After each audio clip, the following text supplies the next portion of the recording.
नमस्कार, सत श्री अकाल, सलाम दोस्तों। मैं रोहित गुप्ता, मेरे यूट्यूब चैनल रोहित क्लासेस में आपका तहे दिल से स्वागत है। दोस्तों, हम यहाँ NTA UGC net paper second history के लिए दोस्तों हम लोग एंशिएंट हिस्ट्री का बुक जो है प्राचीन भारत का इतिहास तथा संस्कृति, जो कि केसी श्रीवास्तव का बुक है, जो कि यूट्यूब के हिस्ट्री में दोस्तों पहली बार इस बुक को ऑडियो बुक के रूप में पढ़ा जा रहा है। तो कृपया जल्दी से आप लोग वीडियो को लाइक कर दीजिए और चैनल को अब तक जिन्होंने सब्सक्राइब नहीं किया है दोस्तों, प्लीज़ चैनल को सब्सक्राइब करके बेल आइकन प्रेस कर दीजिए ताकि आने वाली वीडियोज़ आपको सही टाइम पर मिल सके। और प्लीज़ दोस्तों वीडियो को ज़्यादा से ज़्यादा लोगों में शेयर करिए, ओके, शेयर करिए दोस्तों। और जैसे कि मैंने आप लोगों से दोस्तों वादा किया था कि मेरे 1K सब्सक्राइबर होते ही मैं केसी श्रीवास्तव के बुक के जो वीडियोस है वो अपलोड करना स्टार्ट कर दूंगा। तो मैं अपने वादा पर कायम रहा दोस्तों, और मैंने आज जो है पहला वीडियो जो है अध्याय 1 का टॉपिक 1 जो है दोस्तों मैंने अपलोड कर दिया है। तो प्लीज़ आप लोग मेरे चैनल में जाइए और उस वीडियो को देखिए दोस्तों, ठीक है। और दोस्तों उसमें कमेंट्स आया था एक दोस्त का कि सर आप एक्स्ट्रा मत बताया करिए क्योंकि ये बुक अपने आप में ही पर्याप्त है, तो आप जो है बस लाइन बाय लाइन उसको रीड किया करिए ताकि हम लोग भी इसको कम समय में इसको कंप्लीट कर सकें। ओके, तो चलिए कोई बात नहीं दोस्तों, जैसा आप लोग कहेंगे हम वैसा ही करेंगे, ठीक है। चलिए तो हम लोग आज स्टार्ट करते हैं। और आज का टॉपिक है दोस्तों अध्याय नंबर 1 केसी श्रीवास्तव में लौकिक साहित्य। तो लौकिक साहित्य से आज हम लोग पढ़ेंगे और जहाँ तक होगा दोस्तों 1 घंटे में हम लोग कोशिश करेंगे उतना पढ़ें, ठीक है। तो चलिए स्टार्ट करते हैं। लौकिक साहित्य। लौकिक साहित्य के अंतर्गत ऐतिहासिक एवं अर्ध ऐतिहासिक ग्रंथों तथा जीवनियों का विशेष रूप से उल्लेख किया जा सकता है, जिनसे भारतीय इतिहास जानने में काफ़ी मदद मिलती है, ठीक है। आगे, ऐतिहासिक रचनाओं में सर्वप्रथम उल्लेख अर्थशास्त्र का किया जा सकता है, जिसकी रचना चंद्रगुप्त मौर्य के प्रधानमंत्री सुप्रसिद्ध राजनीतिज्ञ कौटिल्य चाणक्य विष्णुगुप्त ने की थी, ठीक है। आगे दोस्तों, मौर्यकालीन इतिहास एवं राजनीति के ज्ञान के लिए यह ग्रंथ एक प्रमुख स्रोत है। इससे चंद्रगुप्त मौर्य की शासन व्यवस्था पर प्रचुर प्रकाश पड़ता है। कौटिल्य अर्थशास्त्र के अनेक सिद्धांतों को 7वीं 8वीं शताब्दी ईस्वी में कामंदक ने अपने नीतिसार, आगे देखते हैं दोस्तों, कामंदक ने अपने नीतिसार में संकलित किया। इस संग्रह में 10वीं शताब्दी ईस्वी के राजत्व सिद्धांत, एक सेकंड दोस्तों, आगे दोस्तों, अपने राजत्व सिद्धांत तथा राजा के कर्तव्यों पर प्रकाश पड़ता है। ऐतिहासिक रचनाओं में सर्वाधिक महत्व जो है कश्मीरी कवि जो कल्हड़ द्वारा रचित राजतंगरणी का है, ठीक है। राजतंगरणी दोस्तों कश्मीर का इतिहास है, ठीक है, कल्हड़ द्वारा रचित पुस्तक है। आगे देख लेते हैं। आगे दोस्तों, यह संस्कृत साहित्य में ऐतिहासिक घटनाओं के क्रमबद्ध इतिहास लिखने का प्रथम प्रयास है। इसमें आदिकाल से लेकर 1151 ईस्वी के आरंभ तक के कश्मीर के प्रत्येक शासक के काल की घटनाओं का क्रमानुसार विवरण दिया गया है। किसमें? राजतरंगिणी में। कश्मीर की ही भांति गुजरात से भी अनेक ऐतिहासिक ग्रंथ प्राप्त होते हैं, जिनमें सोमेश्वर कृत रसमाला, याद रखिएगा दोस्तों ये कृतियां हैं, सोमेश्वर कृत रसमाला तथा कार्तिक कौमुदी, मेरुतुंग कृत प्रबंध चिंतामणि, राजशेखर कृत दोस्तों प्रबंध कोश आदि उल्लेखनीय हैं, ठीक है, याद रखिएगा।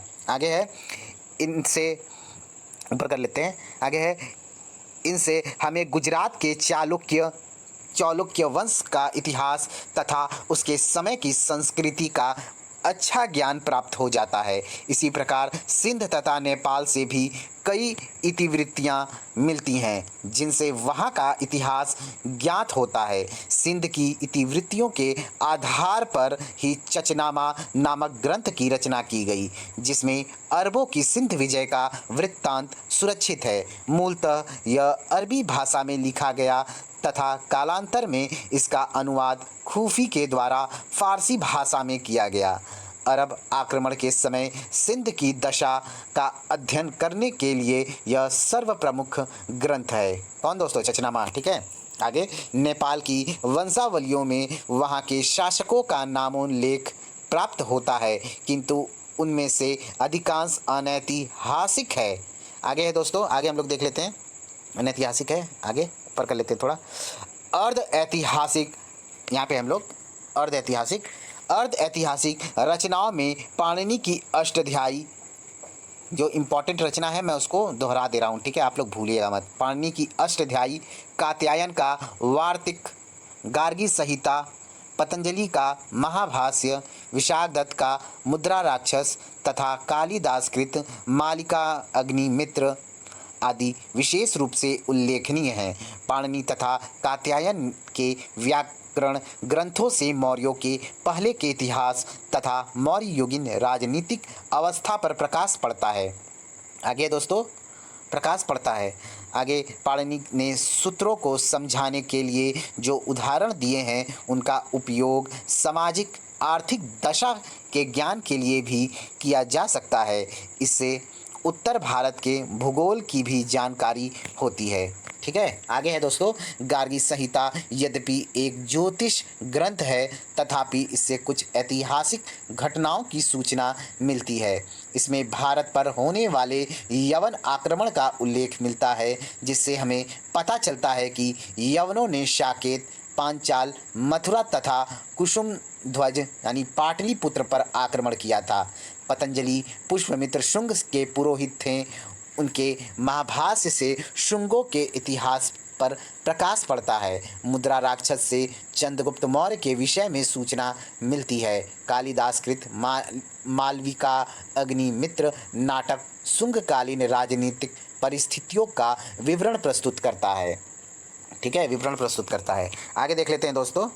आगे ऐतिहासिक जीवनियों में अश्वघोषकृत बुद्धचरित, बाण भाट का हर्षचरित, वाकपति का गौड़वहो, विल्हड़ का विक्रमांक देव चरित, ठीक है, इंपॉर्टेंट है विल्हड़ का दोस्तों, विक्रमांक देव चरित, पदगुप्त का नवशाहसा चरित, संध्याकर नंदीकृत रामचरित, हेमचंद्रकृत दोस्तों कुमारपाल चरित, ठीक है, जिसको हम द्वादशय काव्य भी कहते हैं, जयानक कृत दोस्तों पृथ्वीराज विजय आदि का विशेष रूप से उल्लेख किया जा सकता है। आगे बुद्ध चरित्र में आगे देख लेते हैं। बुद्ध चरित्र में गौतम बुद्ध के चरित्र का विस्तृत वर्णन हुआ है। हर्ष चरित्र से सम्राट हर्षवर्धन के जीवन तथा तत्कालीन समाज एवं धर्म विषयक अनेक महत्वपूर्ण सूचनाएं मिलती हैं। आगे गौड़वहो में कन्नौज नरेश यशोवर्मन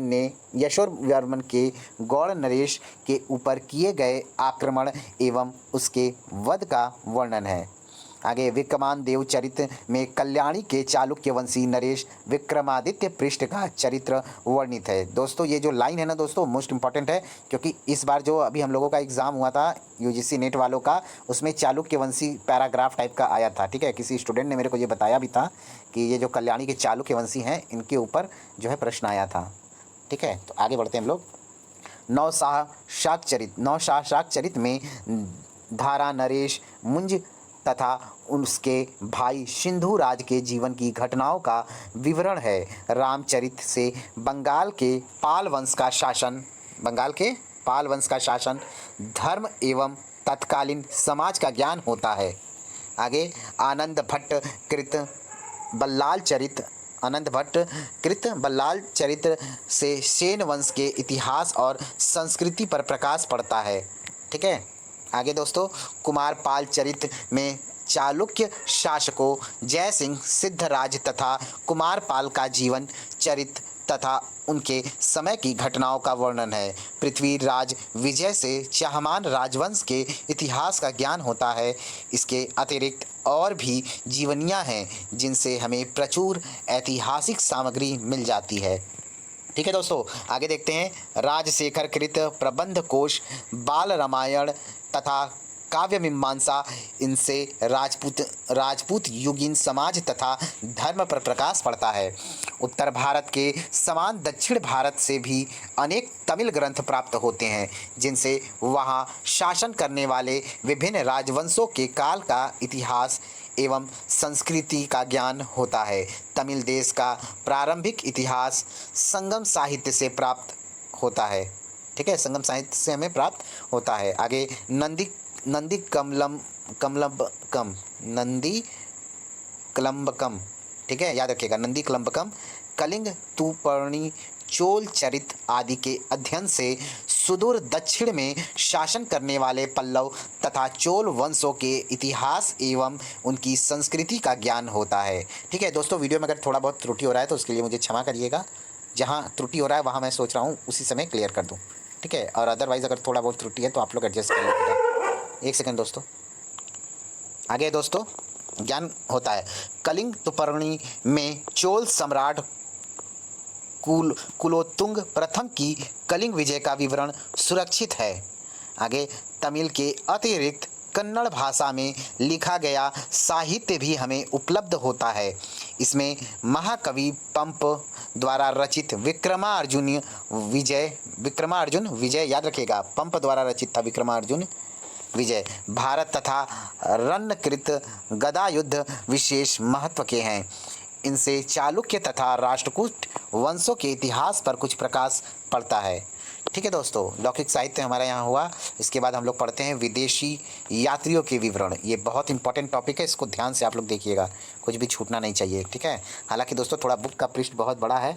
ठीक है, और मोबाइल की स्क्रीन पे पूरा आ रहा है, हम इसको बड़ा नहीं कर सकते हैं। ठीक, जितना है वो पर्याप्त है, इससे ज़्यादा नहीं हो सकता है। तो चलिए पढ़ते हैं विदेशी यात्रियों का विवरण। इसे हम लोग देख लेते हैं। भारतीय साहित्य के अतिरिक्त समय समय पर भारत में आने वाले विदेशी यात्रियों एवं लेखकों के विवरण से भी हमें भारतीय इतिहास जानने में पर्याप्त मदद मिलती है।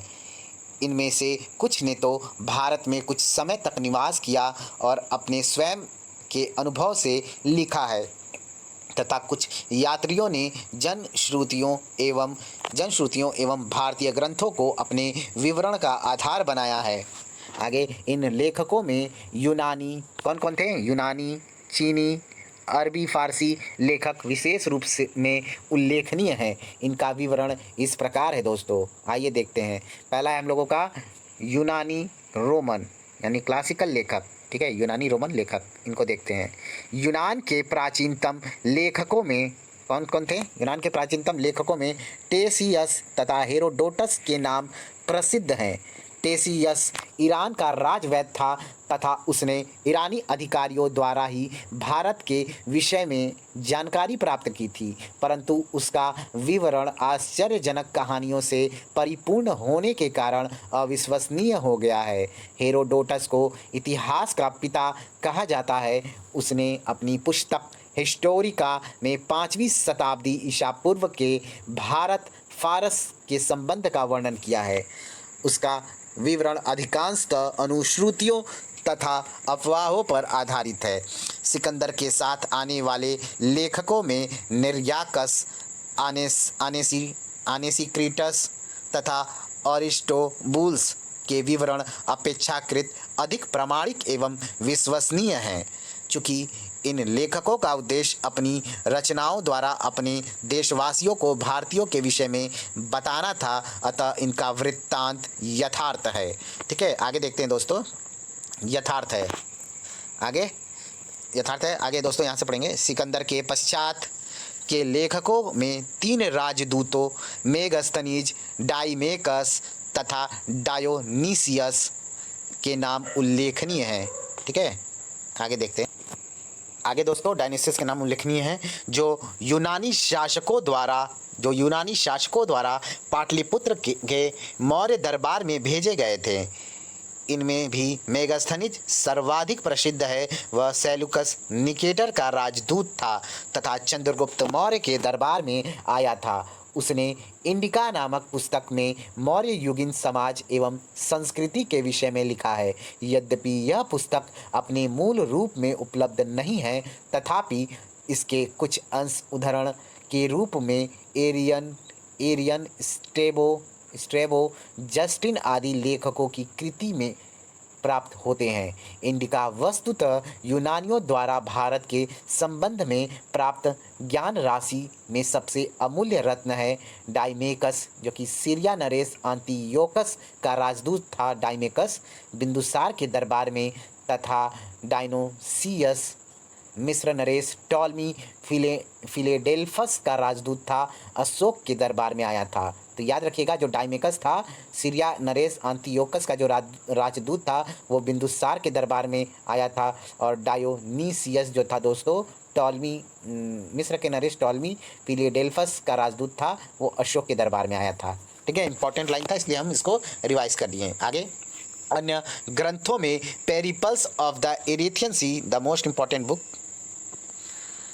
Periplus of the Erythraean Sea, Ptolemy का भूगोल, प्लिनी का नेचुरल हिस्ट्री, ये भी इंपॉर्टेंट है दोस्तों, नेचुरल हिस्ट्री प्लिनी का है, आदि का भी उल्लेख किया जा सकता है। पेरिपल्स का लेखक 80 ईस्वी के लगभग हिंद महासागर की यात्रा पर आया था। उसने उसके बंदरगाहों तथा व्यापारिक वस्तुओं का विवरण दिया है। प्राचीन भारत के समुद्री व्यापार के ज्ञान के लिए उसका विवरण बड़ा उपयोगी है। दूसरी शताब्दी ईस्वी में टालमी ने भारत का भूगोल लिखा था। प्लिनी का ग्रंथ प्रथम शताब्दी ईस्वी का है। इससे भारतीय पशुओं, पेड़ पौधों, खनिज पदार्थों आदि का ज्ञान प्राप्त होता है। ठीक है, आगे देख लेते हैं दोस्तों। आगे हम लोग पढ़ेंगे चीनी लेखक। ठीक है, ध्यान से देखिएगा। प्राचीन भारतीय इतिहास के पुनर्निर्माण में चीनी यात्रियों के विवरण भी विशेष उपयोगी रहे हैं। ये चीनी यात्री बौद्ध मतानुयायी थे, यानी बौद्ध धर्म को मानने वाले थे, तथा भारत में बौद्ध तीर्थ स्थानों की यात्रा तथा बौद्ध धर्म के विषय में जानकारी प्राप्त करने के लिए आए थे। वे भारत का उल्लेख यिंतु नाम से करते थे। इनमें 4 के नाम विशेष रूप से प्रसिद्ध हैं: फाहियान, सुंगयुन, ह्वेनसांग तथा इत्सिंग। फाहियान जो है वो गुप्त नरेश चंद्रगुप्त द्वितीय विक्रमादित्य के समय 375 से दोस्तों 375 से 415 ईस्वी के लगभग दरबार में आया था। उसने अपने विवरण में मध्य देश के समाज एवं संस्कृति का वर्णन किया है। वह मध्य देश की जनता को सुखी एवं समृद्ध बताता है। ठीक है, आगे दोस्तों सुंगयुन 518 ईस्वी में भारत में आया और उसने अपने 3 वर्ष की यात्रा में बौद्ध ग्रंथों की प्रतियां एकत्रित की। चीनी यात्रियों में सर्वाधिक महत्व ह्वेनसांग अथवा युआन च्वांग का ही है, जो महाराज हर्षवर्धन के शासनकाल में 629 ईस्वी के लगभग यहाँ आया था। उसने 16 वर्षों तक यहाँ निवास कर विभिन्न स्थानों की यात्रा की तथा नालंदा विश्वविद्यालय में 6 वर्षों तक रहकर शिक्षा प्राप्त की थी। उसका भ्रमण वृत्तांत CU की नाम से प्रसिद्ध है। याद रखिएगा दोस्तों, CU की, इसको हम सर्कल में कर देते हैं। ठीक है, CU की नाम से इसका जो यात्रा वृत्तांत है वो फेमस है। किसका? ह्वेनसांग का। आगे जिसमें 138 देशों का विवरण मिलता है। इससे हर्षकालीन भारत के समाज, धर्म तथा राजनीति पर सुंदर प्रकाश पड़ता है। उसके मित्र हीली ने ह्वेनसांग की जीवनी लिखी है, जो हर्षकालीन भारत की दशा के ज्ञान के लिए एक प्रमुख स्रोत है। ठीक है, तो ह्वेनसांग की जीवनी किसने लिखी थी? हीली ने लिखी थी। ठीक है, याद रखिएगा। आगे भारतीय संस्कृति के इतिहास में ह्वेनसांग ने महत्वपूर्ण योगदान दिया है। इत्सिंग 7वीं शताब्दी के अंत में भारत आया था। कौन? इत्सिंग 7वीं शताब्दी के अंत में भारत आया था। ठीक है, आगे देखते हैं, थोड़ा ऊपर कर लेते हैं। चलिए, आया था। उसने अपने विवरण में नालंदा विश्वविद्यालय, विक्रमशिला विश्वविद्यालय तथा अपने समय के भारत की दशा का वर्णन किया है, परंतु वे ह्वेनसांग के समान उपयोगी नहीं है। अन्य चीनी लेखकों में मातवान लिन तथा चाओजुकुआ का उल्लेख किया जा सकता है। ठीक है, मातवान लिन तथा चाओजुकुआ का उल्लेख किया जा सकता है। मातवान लिन के विवरण से हर्ष के पूर्वी अभियान के विषय में कुछ सूचना मिलती है। चाओजुकुआ चोल इतिहास के विषय में कुछ तथ्य प्रस्तुत करता है। ठीक है, तो इस प्रकार से चीनी लेखकों के बारे में हमारा समाप्त हुआ दोस्तों। अब हम लोग अरबी लेखकों के बारे में जानेंगे। ठीक है, चलिए ऊपर कर लेते हैं। आप लोग ध्यान से देखिएगा अरबी लेखकों के बारे में। अरबी व्यापारियों तथा लेखकों के विवरण से हमें पूर्व मध्यकालीन भारत के समाज एवं संस्कृति के विषय में जानकारी होती है। ऐसे लेखकों में अल बरूनी का नाम सुप्रसिद्ध है। ठीक है, सर्वप्रसिद्ध है। उसका जन्म जो है 973 ईस्वी में ख्वारिज्म यानी खीवा में हुआ था। उसका पूरा नाम दोस्तों अबू रेहान मुहम्मद इब्न अहमद अल-बरूनी था। याद रखिएगा, अल-बरूनी का पूरा नाम क्या है? अबू रेहान मुहम्मद इब्न अहमद अल-बरूनी।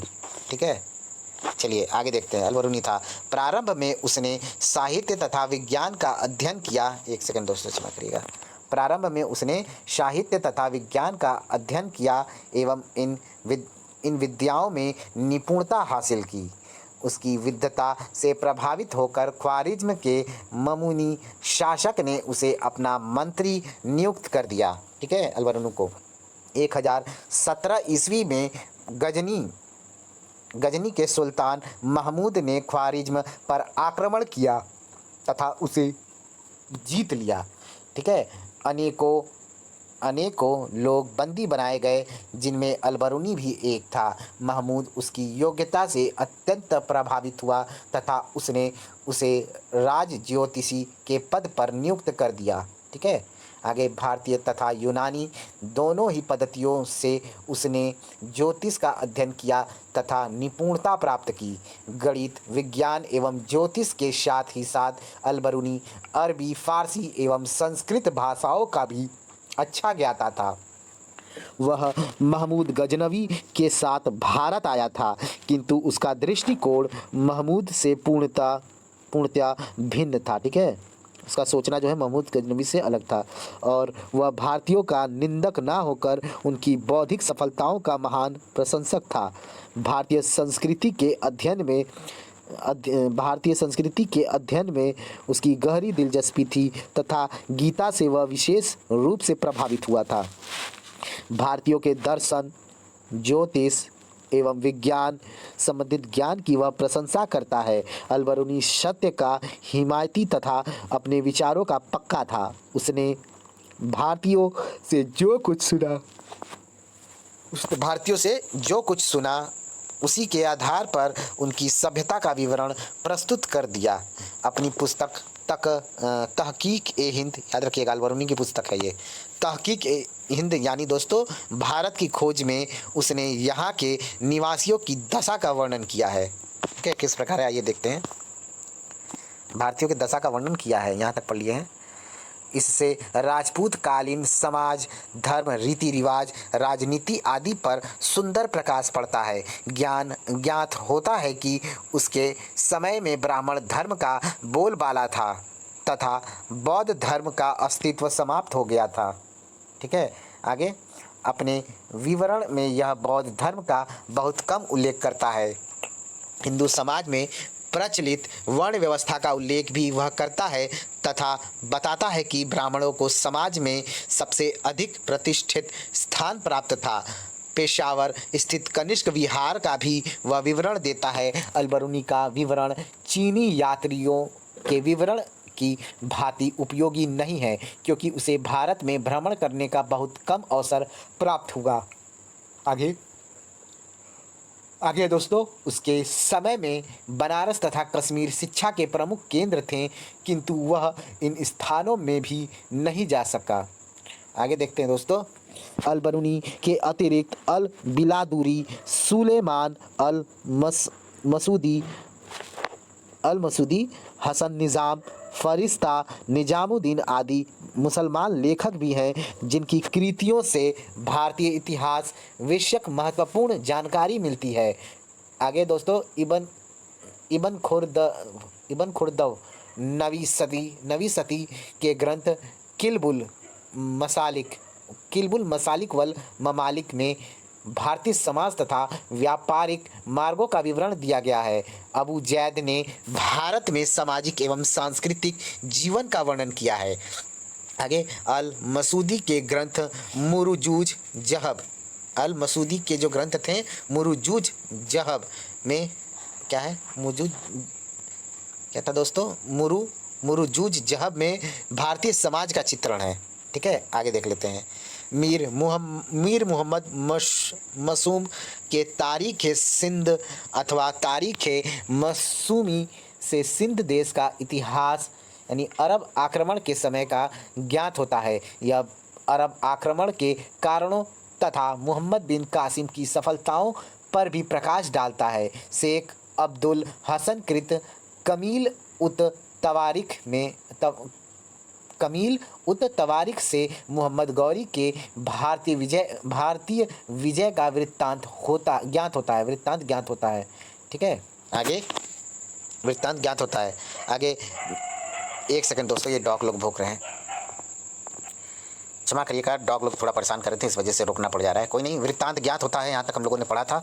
आगे यहाँ से पढ़ना है मिनहासुद, क्षमा करिएगा, क्या यार एडिट में, हाँ ये है दोस्तों, मिनहासुद्दीन के तबकात ए नासरी में भी मोहम्मद गौरी की हिंदुस्तान विजय का प्रामाणिक विवरण सुरक्षित है। ठीक है, याद रखिएगा, इंपॉर्टेंट बुक है। आगे उपर्युक्त लेखकों के अतिरिक्त तिब्बती बौद्ध लेखक तारानाथ 12वीं सदी के ग्रंथों कंगयूर तथा तंगयूर से भी भारतीय इतिहास की कुछ बातें ज्ञात होती है। ठीक है, किंतु उसके विवरण ऐतिहासिक नहीं लगते। वेनिस का प्रसिद्ध यात्री मार्को पोलो 13वीं सदी के अंत में पांड्य देश की यात्रा पर आया था। उसका वृत्तांत पांड्य इतिहास के अध्ययन के लिए उपयोगी है। ठीक है, आगे हम लोग पढ़ेंगे दोस्तों पुरातत्व संबंधित साक्ष्य। आइए देख लेते हैं। अब हम लोग पुरातत्व संबंधित साक्ष्य को देखेंगे।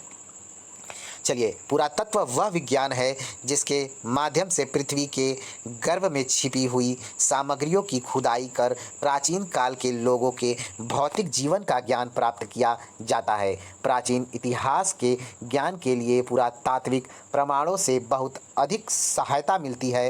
ये साधन अत्यंत प्रामाणिक है तथा इनसे भारतीय इतिहास के अनेक अंध युगों पर प्रकाश पड़ता है। जहाँ साहित्यिक साक्ष्य मौन है, वहाँ हमारी सहायता पुरातात्विक साक्ष्य करते हैं। ठीक है, आगे पुरातत्व के अंतर्गत 3 प्रकार के साक्ष्य आते हैं। पहला दोस्तों अभिलेख, दूसरा मुद्रा और तीसरा दोस्तों स्मारक। ठीक है, इनका विस्तृत विवरण इस प्रकार से है। अभिलेख, अब हम लोग अभिलेख को देखते हैं। ठीक है, चलिए अभिलेख को पढ़ेंगे हम लोग। पहला दोस्तों अभिलेख, इसको हम लोग देखेंगे। प्राचीन इतिहास के पुनर्निर्माण में अभिलेखों से बड़ी मदद मिलती है। अभिलेखों का ऐतिहासिक महत्व साहित्यिक साक्ष्यों से अधिक है। ये अभिलेख पाषाण यानी पत्थर, शिलाओं, स्तंभों, ताम्रपत्रों, दीवारों, मुद्राओं एवं प्रतिमाओं आदि पर खुदे हुए मिले हैं। सबसे प्राचीन अभिलेखों में मध्य एशिया के बोगजोइक से प्राप्त अभिलेख हैं, याद रखिएगा। ठीक है, सबसे प्राचीन अभिलेखों में मध्य एशिया के बोगजोकोई से प्राप्त अभिलेख हैं। ठीक है, बोगजोकोई से प्राप्त अभिलेख हैं। आगे दोस्तों, यह हित्ती नरेश सप्पी लुल्युमा तथा मितन्नी नरेश मतिवजा के बीच संधि का उल्लेख करता है। ठीक है, आगे जिसके साक्षी के रूप में वैदिक देवता मित्र, वरुण, इंद्र और नासत्य, जिसे हम अश्विनी कुमार भी कहते हैं, के नाम मिलते हैं। यह लगभग 1400 ईसा पूर्व के हैं तथा इनसे ऋग्वेद की तिथि ज्ञात करने में सहायता मिलती है। आगे पारसिक नरेशों के अभिलेख हमें पश्चिमोत्तर भारत में ईरानी साम्राज्य के विस्तार की सूचना देते हैं, परंतु अपने यथार्थ रूप में अभिलेख हमें अशोक के शासनकाल से ही मिलने लगे हैं। अशोक के अनेक शिलालेख एवं स्तंभ लेख देश के विभिन्न स्थानों से प्राप्त होते हैं। ठीक है, आगे अभिलेखों से अशोक के साम्राज्य की सीमा, उसके धर्म तथा शासन नीति पर महत्वपूर्ण प्रकाश पड़ता है। देवदत्त रामकृष्ण भंडारकर जैसे एक चोटी के विद्वान ने केवल अभिलेखों के आधार पर ही अशोक का इतिहास लिखने का सफल प्रयास किया है। आगे देख लेते हैं दोस्तों, सफल प्रयास किया है। आगे अशोक के बाद भी, यहाँ से हैं हम लोग, अशोक के बाद भी अभिलेखों की परंपरा कायम रही। अब हमें अनेक प्रशस्तियाँ मिलने लगी है, जिनमें दरबारी कवियों अथवा लेखकों द्वारा अपने आश्रयदाताओं की प्रशंसा के शब्द मिलते हैं। यद्यपि ये प्रशस्तियाँ अतिरंजित हैं, तथापि ऐसे इनसे संबंधित शासकों के विषय में हमें अनेक महत्वपूर्ण बातें ज्ञात होती हैं। ऐसे लेखों में खारवेल का हाथी गुफा अभिलेख, शक छत्रप रुद्रदामन का जूनागढ़ अभिलेख, सातवाहन नरेश पुल्लुमावी का नासिक गुहालेख, गुप्त सम्राट समुद्रगुप्त का प्रयाग स्तंभ लेख, मालवा नरेश यशोवर्मन का मंदसौर अभिलेख, चालुक्य नरेश पुलकेशिन द्वितीय का ऐहोल का अभिलेख, प्रतिहार नरेश भोज का ग्वालियर अभिलेख आदि विशेष रूप से प्रसिद्ध हैं। ठीक है, इनमें से अधिकांश लेखों से तत्संबंधी राजाओं के सैनिक अभियानों की सूचना मिलती है। जैसे समुद्रगुप्त के प्रयाग स्तंभ लेख में उसकी विजयों का विशद विवरण है। ठीक है, ऐहोल का लेख हर्ष पुलकेशिन युद्ध का विवरण देता है। ग्वालियर लेख से गुर्जर प्रतिहार शासकों के विषय में विस्तृत सूचनाएं प्राप्त होती हैं। गैर सरकारी लेखों में यवन राजदूत हेलियाडोरस का वेशनगर यानी विदिशा से प्राप्त गरुड़ स्तंभ लेख विशेष रूप से उल्लेखनीय है, जिससे द्वितीय शताब्दी ईसा पूर्व में मध्य भारत में भागवत धर्म विकसित होने का प्रमाण मिलता है। ठीक है, भागवत धर्म विकसित होने का प्रमाण मिलता है। आगे कुछ अभिलेख मूर्तियों, तामपत्रों आदि के ऊपर अंकित मिलते हैं। इनसे भी इतिहास विषयक अनेक उपयोगी सामग्रियां प्राप्त हो जाती हैं। मध्य प्रदेश के एरण से प्राप्त वाराह प्रतिमा पर हुंड राज तोरमाण का लेख अंकित है, जिससे उसके विषय में सूचनाएं मिलती हैं। पूर्व मध्यकाल में शासन करने वाले राजपूतों के विभिन्न राजवंशों में से प्रत्येक के कई लेख मिलते हैं, जिनसे संबंधित राजाओं की उपलब्धियों के साथ साथ समाज एवं संस्कृति की भी जानकारी होती है। ठीक है, आगे दोस्तों इनमें गुर्जर प्रतिहार वंश की जोधपुर तथा ग्वालियर प्रशस्ति, पाल वंश का खालिमपुर, नालंदा तथा भागलपुर के लेख, सेन वंशी विजय सेन की देवपाड़ा प्रशस्ति, गढ़वाल शासक गोविंद चंद का कमौली लेख, परमार भोज देव का वंशवर लेख तथा जय सिंह की उदयपुर प्रशस्ति, चंदेल धंग का खजुराहो लेख, चेदी कर्ण का बनारस तथा यशकर्ण का जबलपुर ताम्रपत्र लेख, चहमान विग्रह राज का दिल्ली शिवालिक स्तंभ लेख आदि प्रमुख रूप से उल्लेखनीय है। राजपूत शासकों के अधीन सामंतों के भी बहुसंख्यक लेख मिलते हैं। पूर्व मध्यकाल के बहुसंख्यक भूमि अनुदान पत्र मिलते हैं, जिनसे प्रशासन के सामंती स्वरूप की सूचना मिलती है। आगे दक्षिण भारत में शासन करने वाले पल्लव, चोल आदि प्रसिद्ध राजवंशों के भी अनेक लेख प्राप्त हुए हैं, जिनसे उनके इतिहास की विस्तृत जानकारी मिलती है। ठीक है दोस्तों, अब हम लोग पढ़ेंगे मुद्राएं अथवा सिक्के। ठीक है, चलिए इसको पढ़ने से पहले दोस्तों थोड़ा पानी पी लेते हैं, उसके पश्चात इसको स्टार्ट करते हैं। ठीक है, गला सूख रहा है। मुद्राएं एवं सिक्के पढ़ेंगे हम लोग अब। चलिए दोस्तों, हम लोग मुद्राएं एवं सिक्के देखते हैं। अभिलेखों के अतिरिक्त प्राचीन राजाओं द्वारा ढलवाए गए सिक्कों से भी प्रचुर ऐतिहासिक सामग्री उपलब्ध होती है। यद्यपि भारत में सिक्कों की प्राचीनता 8वीं शती ईसा पूर्व तक जाती है, तथापि ईसा पूर्व 6ठी शताब्दी से ही हमें नियमित सिक्के मिलने लगते हैं। प्राचीनतम सिक्कों को हम लोग आहत सिक्के यानी पंच मार्क्ड कॉइन्स कहते थे। ठीक है, या कहा जाता है, आहत सिक्के कहा जाता है। इन्हीं को साहित्य में कारसापड़ यानी पुराण धरण, शतमान आदि भी कहा गया है। ये अधिकांशतः चांदी के टुकड़े हैं, जिन पर विविध आकृतियां चिन्हित की गई हैं। इन पर लेख नहीं मिलते हैं। सर्वप्रथम सिक्कों पर लेख लिखवाने का कार्य यवन शासकों ने किया। उन्होंने उत्तर में सोने के सिक्के चलवाए साधारणतया 206 ईसा पूर्व से लेकर 300 ईस्वी तक के भारतीय इतिहास का ज्ञान हमें मुख्य रूप से मुद्राओं की सहायता से ही होता है।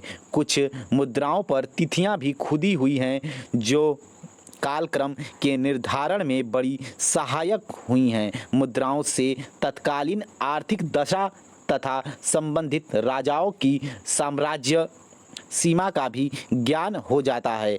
किसी काल में सिक्कों की बहुलता को देखकर हम यह निष्कर्ष निकालते हैं कि उसमें व्यापार वाणिज्य अत्यंत विकसित दशा में था। सिक्कों की कमी को व्यापार वाणिज्य की अवनति का सूचक माना जा सकता है। पूर्व मध्यकाल के प्रथम चरण में सिक्कों का अभाव सा है। इसी आधार पर यह काल आर्थिक पतन का काल माना गया है। ठीक है, आर्थिक पतन का काल माना गया है। आगे कर लेते हैं दोस्तों, माना गया है। आगे इसके विपरीत द्वितीय चरण में सिक्कों के मिल जाने से हम निष्कर्ष निकालते हैं कि इस समय व्यापार वाणिज्य का पुनरुत्थान हुआ, जिससे देश आर्थिक दृष्टि से समृद्ध हो गया। प्राचीन भारत के गणराज्यों का अस्तित्व मुद्राओं से ही प्रमाणित होता है। मालव, यौधेय आदि गणराज्यों तथा पांचाल के मित्रवंशी शासकों के विषय में हम मुख्यतः सिक्कों से ज्ञान प्राप्त करते हैं। कभी कभी मुद्रा के अध्ययन से हमें सम्राटों के धर्म तथा उनके व्यक्तिगत गुणों का पता लग जाता है। उदाहरण के लिए दोस्तों, हम कनिष्क तथा समुद्रगुप्त की मुद्राओं को ले सकते हैं। कनिष्क के सिक्कों से यह पता चलता है कि वह बौद्ध धर्म का अनुयायी था। समुद्रगुप्त अपनी कुछ मुद्राओं पर वीणा बजाते हुए दिखाया गया है। इससे उसका संगीत प्रेम प्रकट होता है। ठीक है, भारत के इंडो बैक्ट्रियन बोल सकते हैं इसको, यहाँ बख्तरी लिखा है। इंडो बैक्टीरियन शासकों के विषय में हमें उसके सिक्कों से ही ज्ञात होता है। इंडो यूनानी तथा इंडो सीथियन शासकों के इतिहास के प्रमुख स्रोत जो हैं वो सिक्के ही हैं। ठीक है, आगे देखते हैं दोस्तों। शक पल्लव युग की मुद्राओं से उनकी शासन पद्धति का ज्ञान होता है। इनके लेखों से पता चलता है कि पल्लव राजा अपने गवर्नर के साथ शासन करते थे। समुद्रगुप्त तथा कुमारगुप्त की अश्वमेध शैली की मुद्राओं से अश्वमेध यज्ञ की सूचना मिलती है। ठीक है, यहाँ मेघ जो है दोस्तों वो मिट गया है, कोई बात नहीं, इसको पढ़ लिया आप लोग, ध्यान दीजिएगा। अश्वमेध लिखा है, अश्वमेध यज्ञ की सूचना मिलती है। ठीक है, वो यहाँ पे है दोस्तों, अश्वमेध यज्ञ की सूचना मिलती है। आगे दोस्तों, सातवाहन नरेश सातकर्णी की एक मुद्रा पर जलपोत का चित्र उत्कीर्ण है, जिससे ऐसा अनुमान लगाया गया है कि उसने समुद्र विजय की थी। इसी प्रकार चंद्रगुप्त द्वितीय विक्रमादित्य की व्याघ्र शैली की मुद्राओं से उसकी पश्चिम भारत यानी गुजरात काठियावाड़ के शकों की विजय सूचित होती है। ठीक है, अब हम लोग दोस्तों मुद्राएं पढ़ लिए, अभिलेख भी पढ़ लिए, अब हम लोग स्मारक पढ़ेंगे। ठीक है, आइए तीसरे स्रोत पे चलते हैं, स्मारक। चलिए दोस्तों, स्मारक, इसके अंतर्गत प्राचीन इमारतें, मंदिर, मूर्तियां आदि आती हैं। इनसे विभिन्न युगों की सामाजिक, धार्मिक तथा आर्थिक परिस्थितियों का बोध होता है। इनके अध्ययन से भारतीय कला के विकास का भी ज्ञान प्राप्त होता है। मंदिर, विहारों तथा स्तूपों से जनता की आध्यात्मिकता तथा धर्मनिष्ठा का पता चलता है। हड़प्पा और मोहनजोदाड़ो की खुदाइयों से 5 सहस्त्र वर्ष पुरानी सैंधव सभ्यता का पता चलता है। खुदाई के अन्य प्रमुख स्थल तक्षशिला, मथुरा, सारनाथ, पाटलिपुत्र, नालंदा, राजगृह, सांची और भरहुत आदि हैं। प्रयाग विश्वविद्यालय के तत्वावधान में कौशाम्बी में व्यापक पैमाने पर खुदाई की गई है। यहाँ से उद्यन का राजप्रसाद एवं घोषिता राम नामक एक विहार मिला है। ठीक है, आगे दोस्तों अतरंजी खेड़ा आदि की ऊपर कर लेते हैं, अतरंजी खेड़ा आदि की खुदाइयों से पता चलता है कि देश में लोहे का प्रयोग ईसा पूर्व 1000 के लगभग प्रारंभ हो गया था। इसी प्रकार दक्षिण भारत के कई स्थानों से भी खुदाइयाँ की गई हैं। पांडिचेरी के समीप स्थित अतीक मेड़ू नामक स्थान की खुदाई से रोमन सिक्के, दीप का टुकड़ा, बर्तन आदि मिलते हैं, जिनसे पता चलता है कि ईसा की प्रारंभिक शताब्दियों में रोम तथा दक्षिण भारत के बीच घनिष्ठ व्यापारिक संबंध था। आगे पतडकल, चित्तलदुर्ग, तालकड, हेलविड, मास्की, ब्रह्मगिरी आदि दक्षिण भारत के कुछ अन्य महत्वपूर्ण ऐतिहासिक स्थल हैं जहां से खुदाइयाँ हुई हैं। विभिन्न स्थानों से प्राप्त सामग्रियों से प्राचीन इतिहास के विभिन्न पहलुओं पर सुंदर प्रकाश पड़ता है। ठीक है, आगे देखते हैं दोस्तों। सुंदर प्रकाश पड़ता है। आगे देवगढ़ झांसी का मंदिर, भीतर गांव का मंदिर, अजंता की गुफाओं के चित्र, नालंदा की बुद्ध की ताम्र मूर्ति आदि से हिंदू कला एवं सभ्यता के पर्याप्त विकसित होने के प्रमाण मिलते हैं। दक्षिण भारत से भी अनेक स्मारक प्राप्त होते हैं। तंजौर का राजराजेश्वर मंदिर दक्षिण द्रविड़ शैली का सबसे अच्छा उदाहरण है। ठीक है, कौन सा मंदिर दोस्तों? तंजौर का राजराजेश्वर मंदिर जो है वो द्रविड़ शैली का सबसे अच्छा उदाहरण है। आगे पल्लव काल के भी कई मंदिर प्राप्त किए गए हैं। खजुराहो तथा उड़ीसा से प्राप्त बहुसंख्यक मंदिर हिंदू वास्तु एवं स्थापत्य के उत्कृष्ट स्वरूप को प्रकट करते हैं। ठीक है, अब हम लोग आगे बढ़ते हैं, प्रकट करते हैं। आगे दोस्तों थोड़ा ऊपर कर लेते हैं। आगे भारत के अतिरिक्त दक्षिण पूर्व एशिया के अनेक द्वीपों से हिंदू संस्कृति से संबंधित स्मारक मिलते हैं। इनमें मुख्य रूप से जावा का बोरोबुदुर स्तूप तथा कंबोडिया के अंकोर वाट मंदिर का उल्लेख किया जा सकता है। इसी प्रकार मलाया, बोर्नियो, बाली आदि में हिंदू संस्कृति से संबंधित अनेक स्मारक प्राप्त हुए हैं। ठीक है, आगे देखते हैं दोस्तों। आगे दोस्तों स्मारक प्राप्त हुए हैं। इनसे इन द्वीपों में हिंदू संस्कृति के पर्याप्त रूप से विकसित होने के प्रमाण मिलते हैं। ठीक है, यहाँ तक समाप्त। प्रमाण मिलते हैं। इस प्रकार भारतीय साहित्य, विदेशी यात्रियों के विवरण तथा पुरातत्व, इन तीनों के सम्मिलित साक्ष्य के आधार पर हम भारत के प्राचीन इतिहास का पुनर्निर्माण कर सकते हैं। ठीक है दोस्तों, आगे हम लोग देखेंगे भारतीय संस्कृति की परिभाषा। आइए देखते हैं दोस्तों भारतीय संस्कृति की परिभाषा। ध्यानपूर्वक इसको आप लोग देखिएगा, ज़्यादा नहीं बचा है अब। भारतीय संस्कृति की परिभाषा में सभ्यता और संस्कृति इन दोनों शब्दों का प्रयोग आजकल प्रायः समान अर्थ में किया जाता है। सामान्यतः सभ्यता से तात्पर्य मनुष्य की उपलब्धियों से है। मनुष्य ने देश और काल में विश्व के धरातल पर मन से जो सोचा है, कर्म से किया है तथा भौतिक माध्यम से निर्मित किया है। सभ्यता उन सभी की एक सामान्य संज्ञा है। सभ्यता शब्द संस्कृत के सभा से निष्पन्न हुआ है। ठीक है, सभा से क्या हुआ है? निष्पन्न हुआ है, जिसका शाब्दिक अर्थ है दोस्तों सभा अथवा समाज के योग्य, यानी सभ्य, धन, तल, धन, टाप। इससे तात्पर्य विनम्रता, सुशीलता अथवा कुलीनता से माना गया है।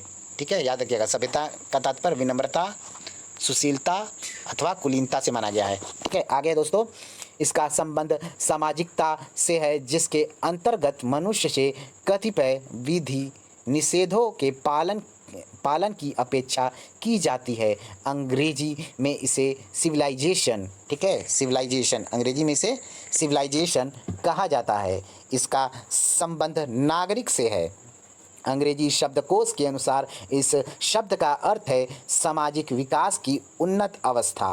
ठीक है, याद रखिएगा दोस्तों, अंग्रेजी डिक्शनरी के अनुसार इस शब्द का क्या अर्थ है? सामाजिक विकास की उन्नत अवस्था, एडवांस स्टेज इन सोशल डेवलपमेंट। इसी प्रकार संस्कृति शब्द सम उपसर्ग पूर्वक क्री धातु में तिन प्रत्यय लगाने से बनता है, जिसका अर्थ है वह कार्य जो भली भांति किया गया हो तथा विभूषित अथवा अलंकृत भी हो।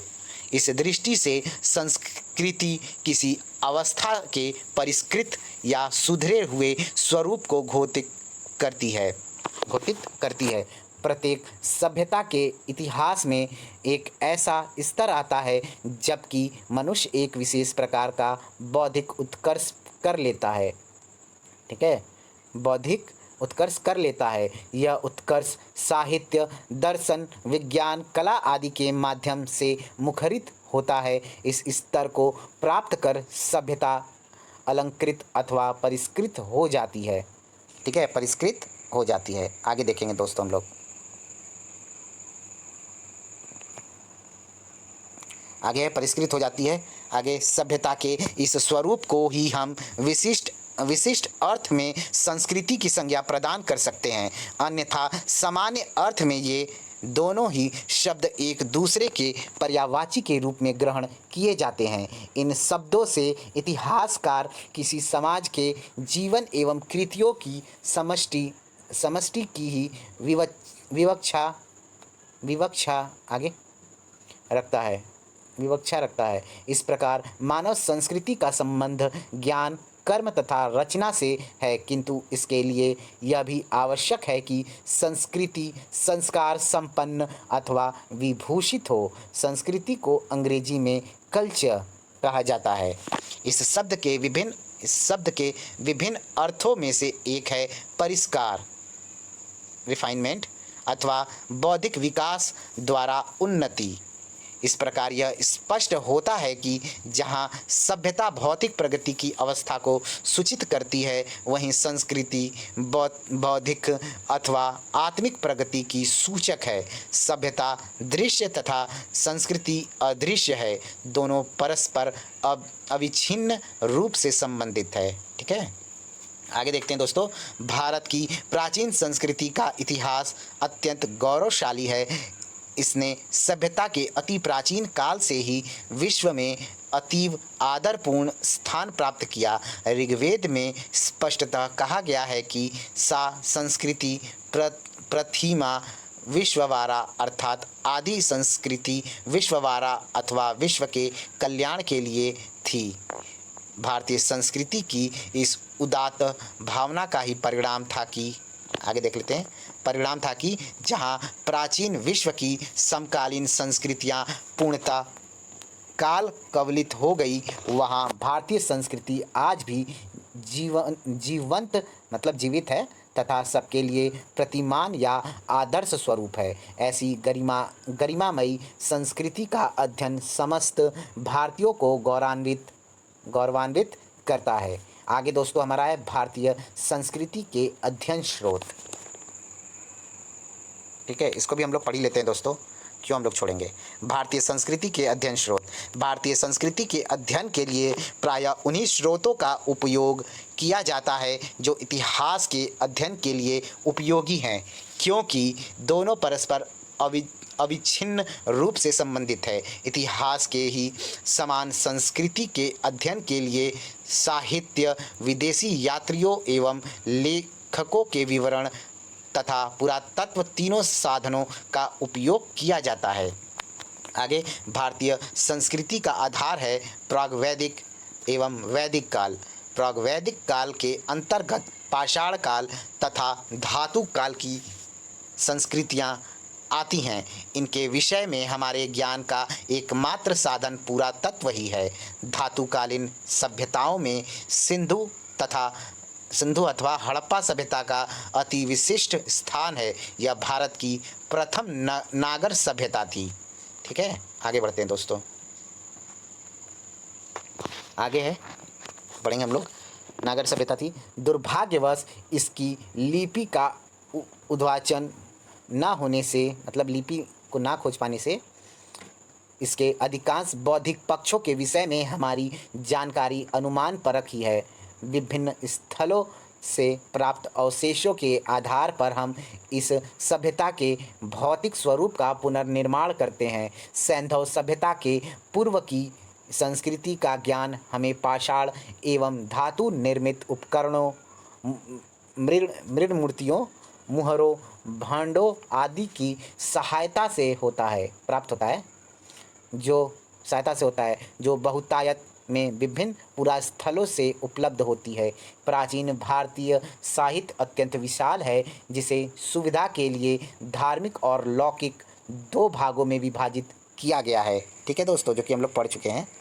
आगे, वैदिक साहित्य तथा उसके आधार पर लिखे गए ग्रंथ ब्राह्मण साहित्य कहे जाते हैं। कुछ धार्मिक साहित्य बौद्ध तथा जैन धर्म से भी संबंधित है।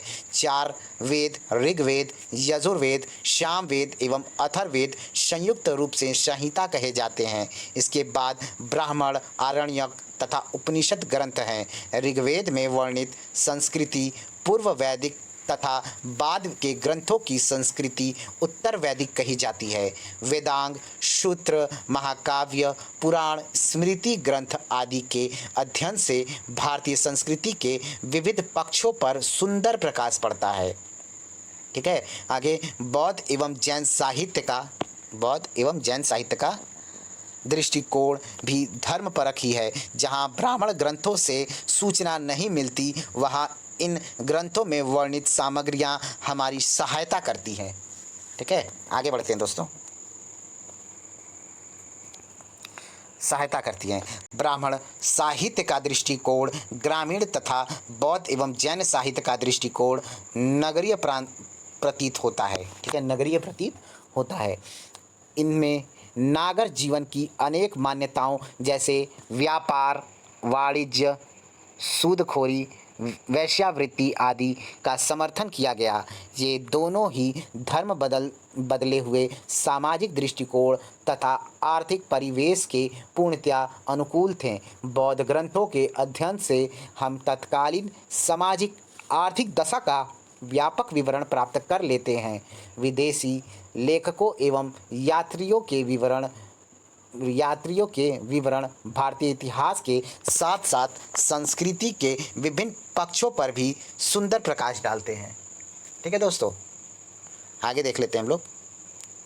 सुंदर प्रकाश डालते हैं। आगे है, प्राचीन यूनानी हेरोडोटस के विवरण से भारत ईरान संबंधों की जानकारी होती है। पेरिपल्स से भारत के प्राचीन समुद्री व्यापार पर प्रकाश पड़ता है। राजदूत मेगस्थनीज प्रथम मौर्य सम्राट चंद्रगुप्त मौर्य के दरबार में उपस्थित हुआ। उसका ग्रंथ इंडिका मौर्य युगीन समाज एवं संस्कृति के अध्ययन के लिए उपयोगी है। आगे दोस्तों, फाहियान तथा हेनशांग जैसे चीनी यात्रियों के भ्रमण वृत्तांत क्रमशः गुप्त एवं वर्धनकालीन संस्कृति के कुछ पक्षों का बोध कराते हैं। पूर्व मध्यकाल में अनेक अरबी फारसी यात्री, लेखक एवं विद्वान भारत पहुँचे। इनमें सबसे प्रमुख नाम अल बरूनी का है। उसका ग्रंथ तहक़ीक़-ए-हिंद राजपूत कालीन समाज, धर्म, रीति रिवाज, परंपराओं आदि पर अच्छा प्रकाश डालता है। पुरातत्व के अंतर्गत अभिलेख, सिक्के तथा प्राचीन स्मारकों की गणना की जाती है। अशोक के समय से प्रारंभ होकर प्राचीन इतिहास के प्रत्येक काल के लेख बड़ी संख्या में उपलब्ध हैं। यद्यपि इनका मुख्य उद्देश्य शासकों की राजनीतिक उपलब्धियां बताना है। ठीक है, आगे देख लेते हैं। उपलब्धियां बताना है, तथापि इनके अध्ययन से समकालीन शासन, धर्म, समाज, साहित्य, व्यापार, वाणिज्य, कला आदि विविध सांस्कृतिक पक्षों का भी सुंदर ज्ञान हो जाता है। सिक्के आर्थिक इतिहास के प्रमुख स्रोत माने गए हैं। इनकी अधिकता को आर्थिक प्रगति एवं न्यूनता को अवनति का सूचक माना जाता है। सिक्कों पर अंकित कुछ धार्मिक प्रतीक एवं चिन्ह समकालीन धर्म एवं धार्मिक स्थिति की भी सूचना देते हैं। भारतीय संस्कृति के स्रोत के रूप में प्राचीन स्मारकों, भवन, मंदिर, मूर्तियां आदि का काफ़ी महत्व है। सैंधव संस्कृति के नगरीय स्वरूप का ज्ञान खुदाई में मिले स्मारकों से ही होता है। मंदिर, मूर्तियां आदि से जहां एक ओर जनता की धार्मिकता का पता चलता है, वहीं दूसरी ओर हिंदू कला के विविध पक्षों पर सुंदर प्रकाश पड़ता है। दक्षिण भारत से भी अनेक स्मारक प्राप्त हुए हैं, जिसमें दोस्तों तंजौर का बृहदीश्वर मंदिर द्रविड़ शैली का उत्कृष्टतम उदाहरण है। खजुराहो तथा उड़ीसा से प्राप्त मंदिर हिंदू वास्तु एवं स्थापत्य के सर्वोत्तम स्वरूप को प्रकट करते हैं। इस प्रकार साहित्य, विदेशी विवरण तथा पुरातत्व एवं तीनों की सहायता से हम भारतीय संस्कृति के विविध पक्षों का अच्छा अध्ययन करते हैं। इन सभी का उपयोग यथा स्थान करते हुए भारत की प्राचीन संस्कृति का विवरण प्रस्तुत किया जाएगा। ठीक है, विवरण प्रस्तुत किया जाएगा। ठीक है दोस्तों हम लोग वीडियो को ज़्यादा लंबा नहीं करते हैं। ठीक, वीडियो को यहीं तक हम लोग स्टॉप करते हैं। हम लोग नेक्स्ट वीडियो में दोस्तों भारतीय संस्कृति की विशेषताएं को पढ़ लेंगे। ठीक है, यहाँ से हम लोग स्टार्ट करेंगे, जो कि हमारा पेज नंबर 16 से होगा। ठीक है, हम लोग ज़्यादा लंबा नहीं करेंगे, 1 घंटा का वीडियो पर्याप्त है। जो भी 55 मिनट्स मतलब 45 टू 55 1 आवर दोस्तों कंप्लीट अगर होता है तो बहुत ही पर्याप्त है। उससे ज़्यादा आप लोग बोर हो जाएंगे, तो आप लोग इसी प्रकार से देखिएगा। तो थैंक यू फॉर वाचिंग दोस्तों। आप लोग प्लीज़ वीडियो को लाइक कर दीजिएगा। चैनल को अब तक जिन्होंने सब्सक्राइब नहीं किया है दोस्तों, वो प्लीज़ चैनल को सब्सक्राइब करके बेल आइकन प्रेस कर दीजिएगा, ताकि आने वाली वीडियोज़ आपको सही टाइम पर मिल सके। और वीडियो को ज़्यादा से ज़्यादा लोगों में शेयर करिएगा, क्योंकि यूट्यूब के इतिहास में केसी श्रीवास्तव का प्राचीन भारत का इतिहास एवं संस्कृति का ये जो बुक है, ये सबसे पहले पहल किया जा रहा है। Okay, thank you so much. मिलते हैं नेक्स्ट वीडियो में। Bye bye, good night, take care. खूब पढ़ते रहिए दोस्तों, खूब पढ़ते रहिए। Thank you so much, love you दोस्तों।